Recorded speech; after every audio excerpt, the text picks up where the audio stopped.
Hey folks, so I just wanted to come in here and talk a bit about my experience seeing Profanatica, Nunslaughter, Tombs, and Adultere at Piranha Bar back on March 1st.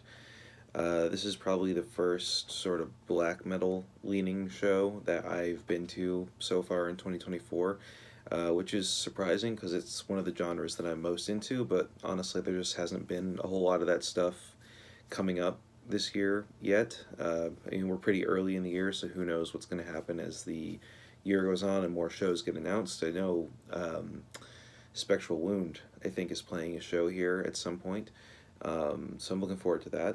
But we're not here to talk about them, we're here to talk about these bands.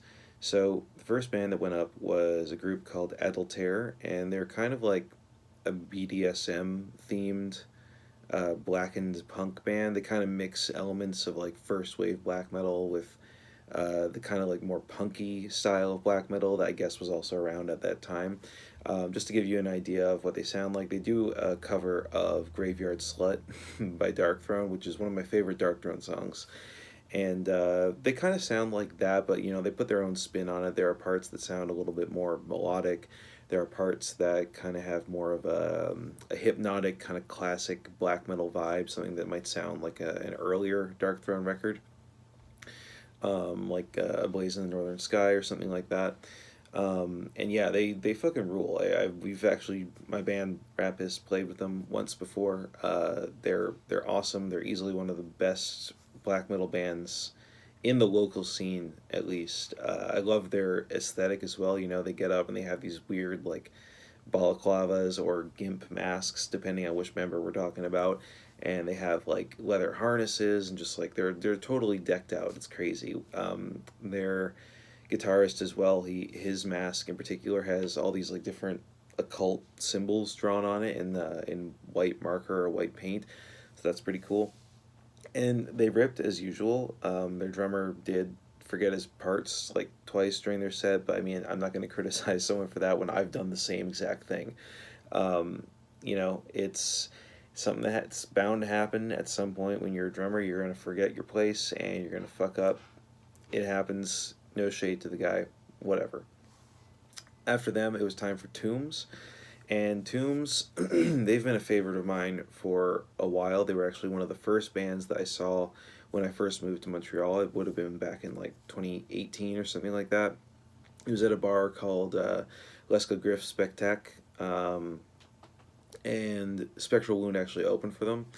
That was a really cool show. Back then, they were a lot more like leaning directly into the black metal aesthetic. They had a smoke machine. They were all wearing corpse paint, wearing like sleeveless black t-shirts.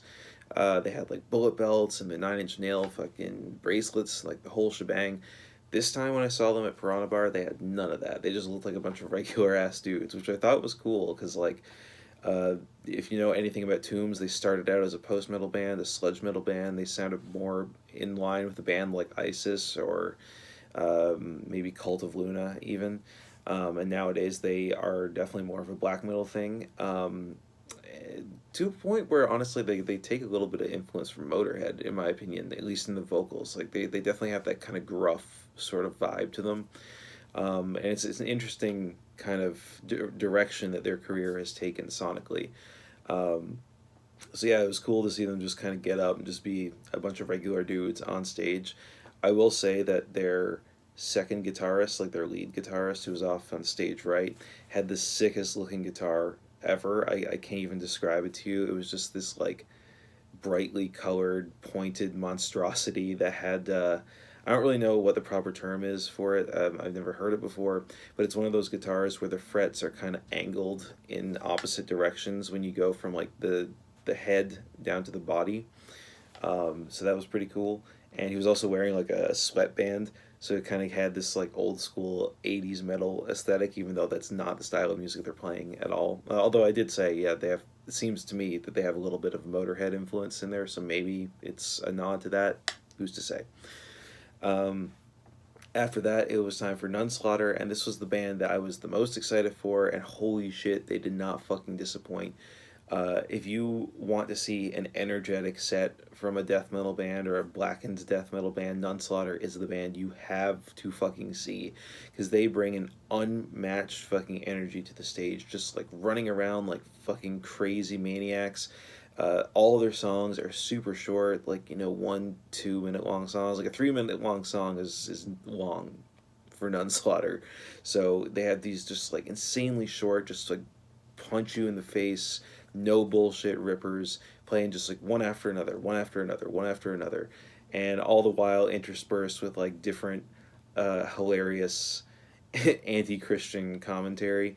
At one point, their guitarist was just like, and they're all wearing like fucking corpse paint and dripped and decked out in blood and shit. And their guitarist was like, "You can keep running, sister, but Jesus isn't gonna save you this time," or something to that effect. And I fucking died laughing at it. It was fucking hilarious. They were just so goddamn entertaining, and the crowd went nuts for them too. Like there was a really really awesome mosh pit that I actually got into.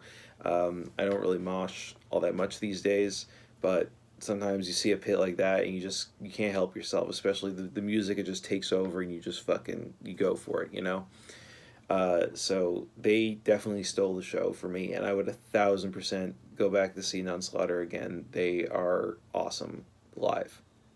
Um, Finally, it was time for Profanatica, and if I'm being completely honest, I'm not super familiar with their music. I know the name, I know who they are. I've listened to like a couple songs here and there.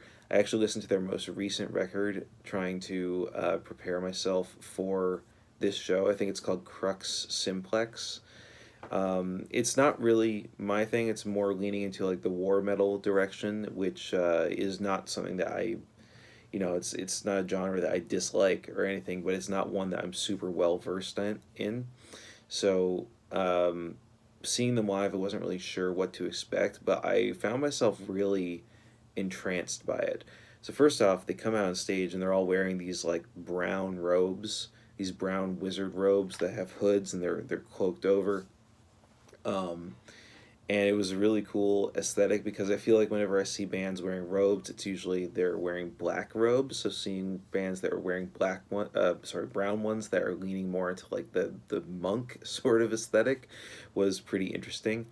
And after like the first or second song, they lost the hoods and revealed that they were wearing these like skin tight bald caps that kind of come down into a widow's peak, which was very like early vampire esque, like something you would see from a vampire movie from like the 20s, like in the post Nosferatu era. Um, I've never seen a band wear something like that, and I thought it was really really cool. It was definitely like visually interesting, for lack of anything else. Um, but musically, yeah, it was just like these just bomb blast, just just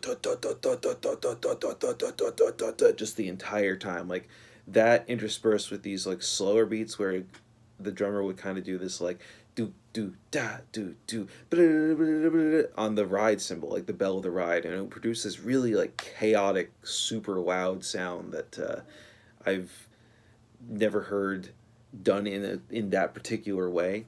So that was super interesting. There's a lot of that on that Crux Simplex album, by the way.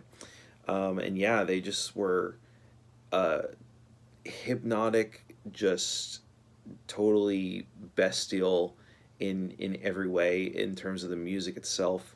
I really really enjoyed them, even though, like I said before, I wasn't really a fan, not super familiar with their stuff. But I would definitely go see them again for sure.